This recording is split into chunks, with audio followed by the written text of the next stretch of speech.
नमस्कार दोस्तों आज विशाखापट्टनम के मैदान पर वुमेन्स वर्ल्ड कप 2025 का 13वां मुकाबला खेला गया और ये मुकाबला हर क्रिकेट प्रेमी के लिए यादगार साबित हुआ। टीम इंडिया और वर्ल्ड चैंपियन ऑस्ट्रेलिया के बीच रोमांच की कोई कमी नहीं थी। भारत को अपने पिछले मैच में हार का सामना करना पड़ा था, इसलिए इस मैच में जीत बेहद जरूरी थी। टॉस जीतकर ऑस्ट्रेलिया ने गेंदबाजी का फैसला किया, लेकिन भारतीय बल्लेबाजों ने शुरुआती दबाव को धैर्य और आक्रामकता से मात दी। स्मृति मंधाना और प्रतीका रावल की बेहतरीन साझेदारी ने भारत को एक मजबूत शुरुआत दी और पूरे स्टेडियम में उत्साह भर दिया। जी हाँ, इस वीडियो में हम आपको आज के खेल का पूरा हाइलाइट्स बताएंगे, तो वीडियो को अंत तक जरूर देखें और अगर टीम इंडिया के फैन हो तो वीडियो को एक लाइक जरूर करें। इस वीडियो का लाइक टारगेट है 400 लाइक। दोस्तों, आज विशाखापट्टनम के मैदान पर वुमेन्स वर्ल्ड कप 2025 का 13वां मुकाबला खेला गया और क्या शानदार मैच देखने को मिला। एक तरफ थी टीम इंडिया, जिसे अपने पिछले मुकाबले में साउथ अफ्रीका के हाथों हार झेलनी पड़ी थी, और दूसरी ओर थी मौजूदा वर्ल्ड चैंपियन ऑस्ट्रेलिया की टीम, जिसे हराना किसी भी टीम के लिए आसान नहीं होता। दोनों ही टीमों के बीच इस मैच को लेकर रोमांच अपने चरम पर था, क्योंकि भारत के लिए यह मुकाबला बेहद अहम था। जीत जरूरी थी ताकि सेमीफाइनल की राह आसान हो सके। टॉस हुआ और ऑस्ट्रेलिया की कप्तान एलिसा हिली ने टॉस जीतकर गेंदबाजी करने का फैसला किया। उनका मानना था कि पिच की नमी गेंदबाजों को मदद देगी और शुरुआती झटके देकर वो भारत को दबाव में डाल सकती है। लेकिन दोस्तों, मैदान पर जो हुआ वो शायद खुद हिली ने भी नहीं सोचा था। भारतीय पारी की शुरुआत करने आई दो शानदार बल्लेबाज स्मृति मंदाना और प्रतीका रावल, दोनों पर भारत को मजबूत शुरुआत दिलाने की बड़ी जिम्मेदारी थी। ऑस्ट्रेलिया की ओर से गेंदबाजी की शुरुआत की तेज गेंदबाज किम गार्थ ने उन्होंने पहली ही गेंद से लाइन और लेंथ पर ध्यान रखा, लेकिन स्मृति मंदाना कोई साधारण बल्लेबाज नहीं है। पहले ही ओवर की चौथी गेंद पर उन्होंने शानदार कवर ड्राइव खेलते हुए गेंद को बाउंड्री पार भेजा और इसी के साथ भारत के स्कोर बोर्ड पर पहले चौके के रूप में शुरुआत हुई। दर्शक दीर्घा में बैठी भीड़ ने जोरदार तालियां ना बजाई, क्योंकि हर किसी को उम्मीद थी कि आज मंदाना कुछ खास करने वाली है। हालांकि शुरुआती ओवरों में ऑस्ट्रेलिया की गेंदबाजों ने शानदार वापसी की। मेगन शूट, एलिस पेरी और एशली गार्डनर ने बेहद सटीक गेंदबाजी की। हर ओवर में बल्लेबाजों को रन बनाने के लिए संघर्ष करना पड़ा। मंदाना और प्रतीका ने स्थिति को भांपते हुए संयम से खेला। दोनों ने सिंगल डबल लेकर स्ट्राइक रोटेट किया, लेकिन किसी भी तरह का अनावश्यक रिस्क नहीं लिया। पहले 7 ओवरों में भारत का स्कोर सिर्फ 21 रन था, लेकिन महत्वपूर्ण बात यह थी कि टीम ने अपने दोनों विकेट संभाल कर रखे थे। मैदान पर माहौल थोड़ा शांत था। ऐसा लग रहा था कि भारत की बल्लेबाज कुछ रक्षात्मक खेल दिखा रही है, लेकिन 8वां ओवर आते ही खेल का पूरा रंग बदल गया। गेंदबाजी करने आई सोफी मोलिनक्स और सामने थी स्मृति मंधाना, जिनका बल्ला अब पूरी तरह तैयार था। इस ओवर में मंधाना ने वह किया जो किसी भी गेंदबाज को डराता है, आक्रामक बल्लेबाजी। पहली गेंद पर उन्होंने ऑफ साइड की दिशा में बेहतरीन कवर ड्राइव खेला, फिर अगली गेंद पर मिड विकेट के ऊपर से पुल शॉट लगाया और तीसरी पर गेंद को लॉन्ग ऑन की दिशा में सीधे दर्शकों के बीच भेज दिया। शानदार, पूरा स्टेडियम स्मृति के नारों से गूंज उठा। इस ओवर से भारत को मिले कुल 16 रन और इसी के साथ मैच का मूड पूरी तरह बदल गया। भारतीय कैंप में उत्साह लौट आया। अगला ओवर गार्डनर फेंकने आई, लेकिन इस बार उनकी परीक्षा लेने की बारी थी प्रतीका रावल की। प्रतीका, जो अब तक काफी संयम से खेल रही थी, उन्होंने गार्डनर का स्वागत चौका और लगाकर किया। उनके शॉट्स में टाइमिंग, पावर और क्लास तीनों झलक रहे थे। एक पल के लिए ऑस्ट्रेलियाई कप्तान भी थोड़ा परेशान दिखी, क्योंकि अब दोनों भारतीय बल्लेबाज पूरी लय में आ चुकी थी। सिर्फ 9 ओवरों में भारत का स्कोर 50 के पार पहुंच गया था। पावर प्ले के 10 ओवर खत्म होते होते स्कोर था 58 रन, बिना किसी नुकसान के। यह वो शुरुआत थी जिसकी भारत को सख्त जरूरत थी। दोनों बल्लेबाज अपसेट थी। मंदाना अपने नेचुरल फ्लो में खेल रही थी, वहीं प्रतीका धैर्य और सटीकता के साथ उनका साथ निभा रही थी। दोनों के बीच की तालमेल देखने लायक थी। रनिंग बिटवीन द विकेट्स शानदार थी। स्ट्राइक रोटेशन लगातार जारी था और जब भी मौका मिलता दोनों किसी गेंदबाज को छोड़ती नहीं थी। मध्य ओवरों में भी इन दोनों बल्लेबाजों ने रनों की रफ्तार को कम नहीं होने दिया। ऑस्ट्रेलिया ने गेंदबाज बदल बकर इस्तेमाल किए, कभी टीम एग्रा, कभी मोलिनक्स, कभी पेरी, लेकिन किसी का भी असर भारतीय बल्लेबाजों पर नहीं पड़ा। हर एक ओवर में कम से कम एक चौका तो देखने को मिल ही रहा था। 16वें ओवर में मंदाना ने गार्डनर के खिलाफ 2 शानदार चौके लगाए, एक स्क्वायर कट और एक सीधा ड्राइव, और अपनी 50 के करीब पहुंच गई।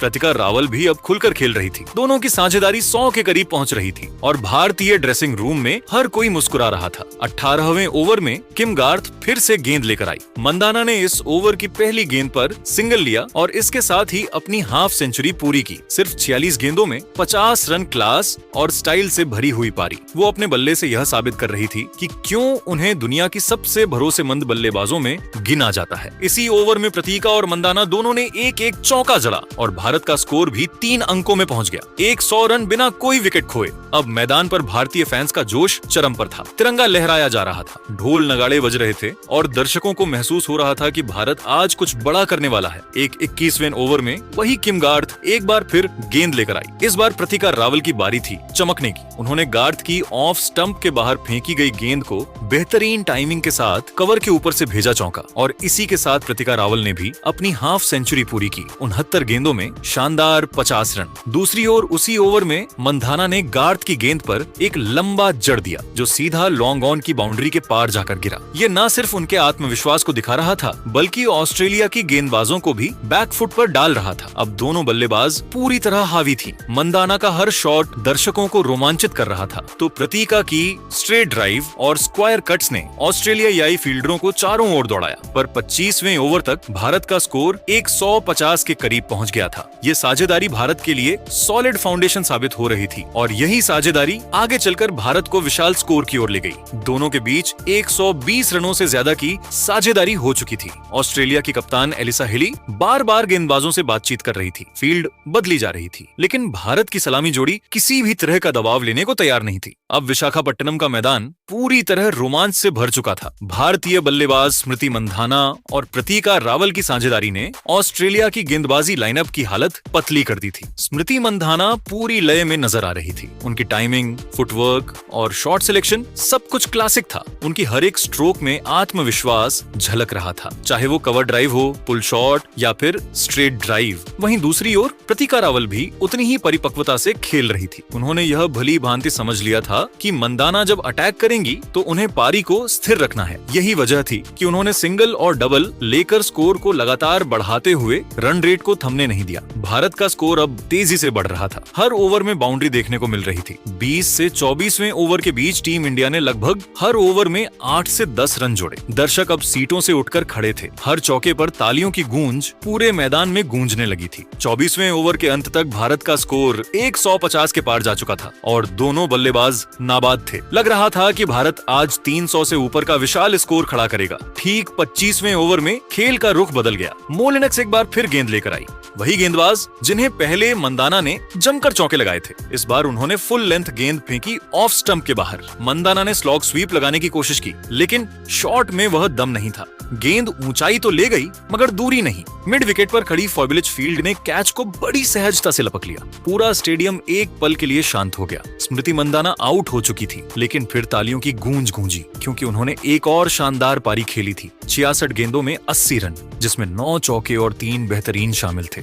अब भारत की पारी को संभालने की जिम्मेदारी थी नई बल्लेबाज हरलिन देओल पर। हरलिन मैदान पर आते ही आत्मविश्वास से भरी नजर आई। वो जानती थी कि टीम को इस मोड पर साझेदारी की सख्त जरूरत है। स्ट्राइक संभालते ही उन्होंने मोलिनक्स की गेंद पर कदम आगे बढ़ाते हुए लॉन्ग ऑन के ऊपर एक शानदार जड़ा। दूसरी ओर प्रतीका रावल अब पूरी तरह से सेट थी। वह हर गेंद को बारीकी से पढ़ रही थी और ऑस्ट्रेलिया की हर चाल का जवाब अपनी सूझबूझ से दे रही थी। वह जानती थी कि अगर वह टिक जाएंगी तो टीम एक बड़े स्कोर की ओर जाएगी। उन्होंने अपनी पारी में अद्भुत धैर्य दिखाया। बीच बीच में स्ट्राइक रोटेट करती रही और जब भी गेंद थोड़ी सी ढीली मिली तो उसे चौके में बदल दिया। भारतीय टीम अब फिर से लय में लौट रही थी। हरलीन और प्रतीका के बीच साझेदारी बढ़ती जा रही थी। हर ओवर में 5 से 6 रन सहजता से बन रहे थे। 30वें ओवर के बाद स्कोर बोर्ड पर 180 रन टिमटिमा रहे थे और केवल 1 विकेट का नुकसान। लग रहा था कि यह दोनों अब भारत को 250 के पार ले जाएंगे लेकिन तभी मैच में एक और मोड़ आया। 31वें ओवर की शुरुआत हुई। गेंदबाज थी एनाबेल सुथरलैंड।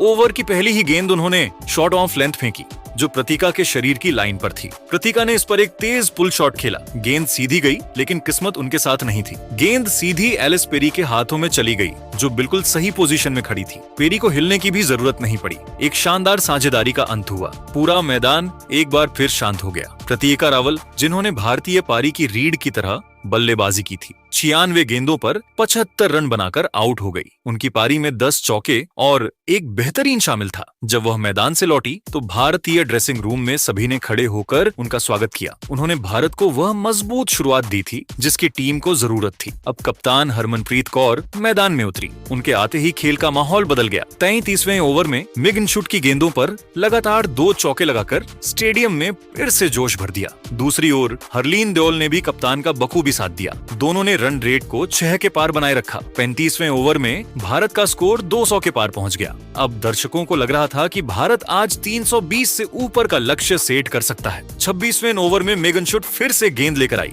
हरमनप्रीत ने उन्हें पहले 2 गेंदों पर चौके लगाए थे, लेकिन तीसरी गेंद थोड़ी शॉर्ट थी। उन्होंने उसे फिर से लॉन्ग ऑन की दिशा में खेलना चाहा, लेकिन गेंद थोड़ा जल्दी आई। टाइमिंग बिगड़ गई और गेंद सीधी डीप फील्डर के हाथों में चली गई। हरमनप्रीत कौर 17 गेंदों में 22 रन बनाकर आउट हुई। यह एक तेज और आत्मविश्वास भरी पारी थी, लेकिन थोड़ी और लंबी होती तो शायद भारत 350 के पार पहुंच सकता था। अब जैसे ही हरलिन देओल का साथ देने के लिए मैदान पर जेमिमा रोड्रिग्स आई, भारतीय दर्शकों की उम्मीदें फिर से बढ़ गईं। जेमिमा ने आते ही अपने इरादे साफ कर दी। पहली ही गेंद पर शानदार चौका लगाकर उन्होंने दिखा दिया कि भारत की रणगति रुकने वाली नहीं है। उनके बल्ले से निकला वो कवर ड्राइव मानो पूरे मैदान में गूंज गया।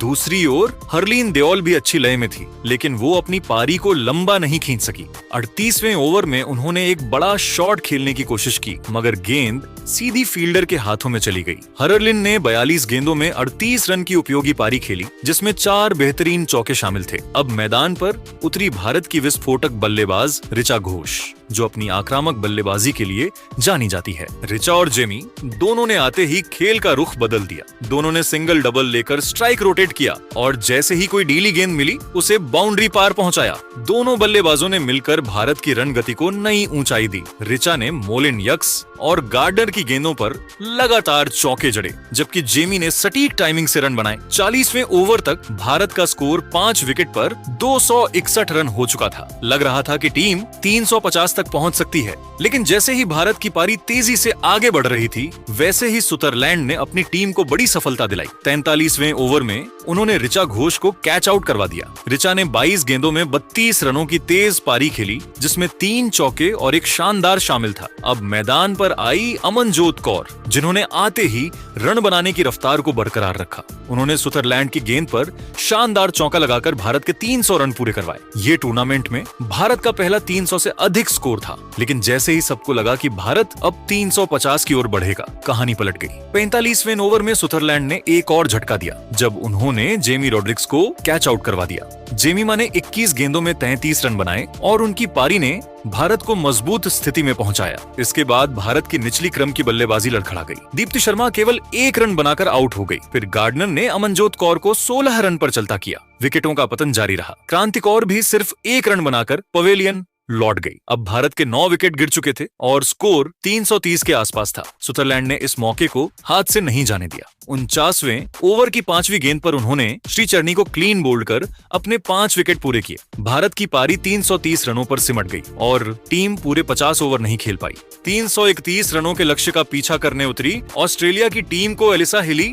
और लिच फील्ड ने दमदार शुरुआत दिलाई। भारत की ओर से गेंदबाजी का आगाज किया अमनजोत कौर ने। पहला ओवर शुरू हुआ और दूसरी गेंद पर लिच फील्ड ने ऑफ स्टंप के बाहर की बैक ऑफ लेंथ गेंद को शानदार कट शॉट के साथ बाउंड्री पार भेजा। भारतीय फील्डर्स के पास कोई मौका नहीं था। अगले ओवर में क्रांति गौड़ ने गेंद संभाली। पहली गेंद पर लिचफील्ड ने फुलर गेंद को स्ट्रेट ड्राइव के साथ बाउंड्री की ओर भेजा। ऑस्ट्रेलिया ने शुरुआत से ही आक्रामक रुख अपनाया। 5वें ओवर की तीसरी गेंद पर क्रांति गौड़ ने शॉर्ट गेंद फेंकी, जिसे हिल्ली ने कमर के पास से शॉर्ट आर्म जैब के साथ डीप मिड विकेट की ओर भेजा और गेंद 4 रन के लिए गई। 7वें ओवर की पहली गेंद पर गौड़ की फुलर गेंद को हिल्ली ने कलाई के सहारे लॉन्ग ऑन के ऊपर के लिए उड़ाया। ये शॉट इतना शानदार था कि भारतीय गेंदबाजों पर दबाव साफ दिखने लगा। ऑस्ट्रेलिया का स्कोर 7 ओवरों में 47 रन बिना किसी नुकसान के था। 9वें ओवर में स्नेह राणा को गेंदबाजी के लिए लाया गया। पहली गेंद पर लिचफील्ड ने फुलर गेंद को कदमों का इस्तेमाल करते हुए हवाई कवर ड्राइव के साथ के लिए भेजा।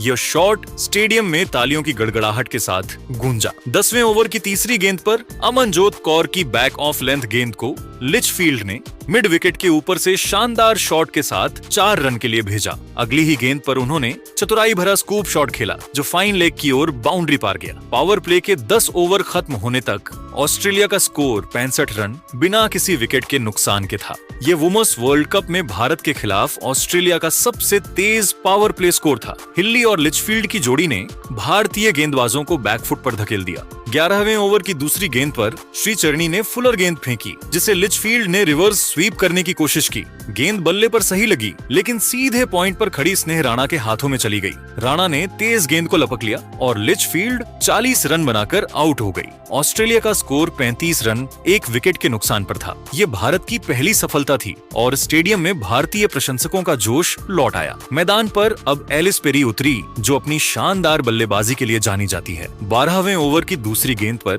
दीप्ति शर्मा की शॉर्ट गेंद को हिली ने कट किया और पॉइंट की दिशा में 4 रन बटोरे। अगली गेंद पर पेरी ने दीप्ति की गुड लेंथ गेंद पर कदमों का इस्तेमाल किया लेकिन बाहरी किनारा लगने से गेंद विकेट कीपर के पीछे 4 रन के लिए गई। 15वें ओवर की चौथी गेंद पर स्नेह राणा की तेज गति की गेंद को पेरी ने रिवर्स स्वीप के साथ शॉर्ट थर्ड मैन की ओर भेजा जहां कोई फील्डर नहीं था और गेंद 4 रन के लिए गई। 18वें ओवर की दूसरी गेंद पर राणा की धीमी फुल गेंद को हिली ने लेग स्टंप से स्वीप शॉट के साथ लॉन्ग लेग की दिशा में 4 रन के लिए भेजा। 20वें ओवर तक ऑस्ट्रेलिया का स्कोर 141 रन 1 विकेट के नुकसान पर था। हिली 70 रन और पेरी 26 रन पर थी। 23वें ओवर की छठी गेंद पर श्रीचरणी ने फ्लाइटेड गेंद फेंकी जिसे पेरी ने डीप कवर की ओर ड्राइव किया लेकिन शॉट खेलते वक्त उनका दाहिना पैर मुड़ गया और दर्द के कारण उन्हें रिटायर्ड हर्ट होकर मैदान छोड़ना पड़ा। पेरी ने 32 रन बनाए। ऑस्ट्रेलिया का स्कोर 154 रन 1 विकेट के नुकसान पर था। अब बेथ मुनी मैदान पर उतरी। 25वें ओवर की चौथी गेंद पर हरमनप्रीत कौर की गेंद पर हिली ने फुल गेंद को लो फुल टॉस बनाकर डीप मिड विकेट और लॉन्ग ऑन के बीच हवाई शॉट खेला जो 4 रन के लिए गया। अगली गेंद पर उन्होंने ऑफ साइड में लूपी ओवर पिच गेंद को वाइड लॉन्ग ऑन की दिशा में हवाई ड्राइव के साथ 4 रन बटोरे। 26वें ओवर की दूसरी गेंद पर दीप्ति शर्मा की फुल गेंद को बेथ मुनी ने एक्स्ट्रा कवर की दिशा में हवाई ड्राइव किया। गेंद तेजी से गई लेकिन जेमिमा रोड्रिक्स ने बाएं ओर लंबा ड्राइव लगाकर एक शानदार कैच पकड़ा। मुनी 4 रन बनाकर आउट हुई। ये वर्ल्ड कप का सबसे खूबसूरत कैच था और स्टेडियम तालियों से गूंज उठा। ऑस्ट्रेलिया का स्कोर 168 रन 2 विकेट के नुकसान पर था। अब एशली गार्डनर मैदान पर आई। मैदान 27वें ओवर की पहली गेंद पर श्रीचरणी ने मिडिल स्टंप पर गेंद फेंकी जो बाहर स्पिन हुई। एनाबेल सुथरलैंड ने आगे निकलकर खेलने की कोशिश की लेकिन गेंद बल्ले को छकाते हुए विकेट से टकराई। सुथरलैंड 0 रन पर आउट हुई। भारत ने लगातार 2 विकेट लेकर मैच में वापसी की। ऑस्ट्रेलिया का स्कोर 170 रन 3 विकेट के नुकसान पर था। 29वें ओवर की छठी गेंद पर श्रीचरणी की गेंद को गार्डनर ने काउंटर अटैक करते हुए आगे निकलकर लॉन्ग ऑफ की दिशा में के लिए उड़ाया। यह शॉट इतना शानदार था कि भारतीय फील्डर्स बस देखते रह गए। 30वें ओवर की पहली गेंद पर स्नेह राणा की लेग स्टंप की गेंद को हिली ने जोरदार स्वीप शॉट के साथ डीप स्क्वायर लेग की ओर 4 रन के लिए भेजा। इसी ओवर की 5वीं गेंद पर उन्होंने ऑफ साइड में हवाई शॉट खेला जो 4 रन के लिए गया। अगली गेंद पर राणा की ऑफ ब्रेक गेंद को हिली ने हवाई स्वीप के साथ डीप मिड विकेट के ऊपर के लिए भेजा। हिल्ली ने 86 गेंदों में 110 रन पूरे किए जिसमें 16 चौके और 2 शामिल थे। ऑस्ट्रेलिया का स्कोर 202 रन 3 विकेट के नुकसान पर था। 33वें ओवर की चौथी गेंद पर अमनजोत कौर की बैक ऑन ऑफ हैंड धीमी गेंद को गार्डनर ने ऑफ स्टंप के बाहर ड्राइव किया। डीप कवर ने ड्राइव लगाई लेकिन गेंद बाउंड्री पार गई। अगली गेंद पर हिली ने कौर की गेंद को डीप मिड विकेट की दिशा में 4 रन के लिए भेजा।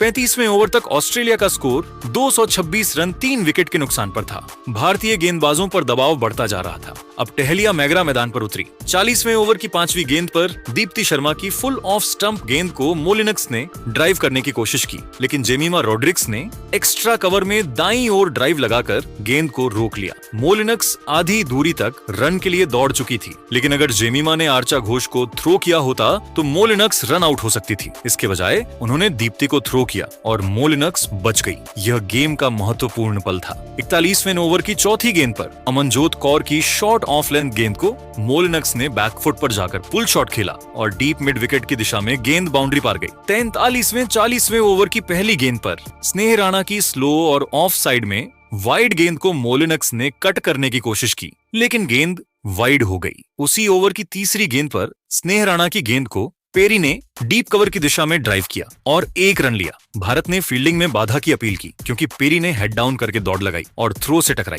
लेकिन दिशा नहीं बदली, इसलिए अंपायर ने कोई समस्या नहीं मानी। उसी ओवर की चौथी गेंद पर अमनजोत कौर की गेंद को गार्डनर ने बैक लेग पर खेला, लेकिन गेंद मिडिल स्टंप को लगी और गार्डनर 45 रन 46 गेंद 3 चौके 1 बनाकर बोल्ड हो गई। अमनजोत ने इसके बाद दोस्तों 37वें ओवर की तीसरी गेंद पर स्नेह राणा की ऑफ स्टंप के बाहर फुल लेंथ गेंद को हिली ने एरियल स्वीप के साथ डीप बैकवर्ड स्क्वायर लेग की दिशा में के लिए उड़ाया। मंधाना के ऊपर से गेंद बाउंड्री पार गई और हिली ने आक्रामक इरादा दिखाया। अगली गेंद पर राणा की फुल लेंथ गेंद को हिली ने स्लॉग स्वीप के साथ डीप मिड विकेट की दिशा में 4 रन के लिए भेजा। हरमनप्रीत कौर के चेहरे पर निराशा साफ दिख रही थी। 38वें ओवर की तीसरी गेंद पर श्रीचरणी की गेंद को गार्डनर ने मिडिल और लेग स्टंप की लाइन पर बैकफुट पर जाकर पुल शॉट खेला और गेंद शॉर्ट फाइन लेग की दिशा में 4 रन के लिए गई। 38वें ओवर की 5वीं गेंद पर श्रीचरणी की फुल लेंथ गेंद को हिली ने ऑफ स्टंप के बाहर ड्राइव करने की कोशिश की, लेकिन गेंद स्लाइस होकर हवा में गई। बैकवर्ड पॉइंट पर